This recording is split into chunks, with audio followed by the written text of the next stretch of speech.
ఏంటి HAPPY అంటే happy happy అంటే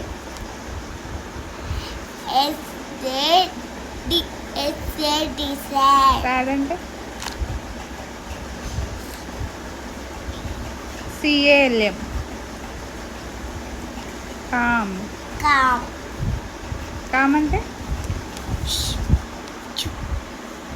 నెక్స్ట్ ఏముంది GRY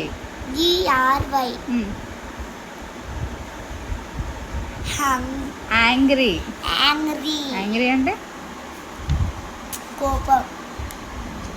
నెక్స్ట్ ఏముంది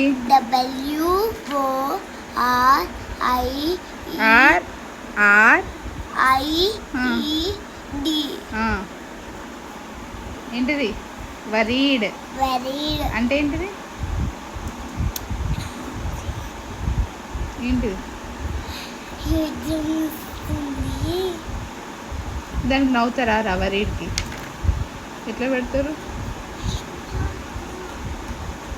చూపి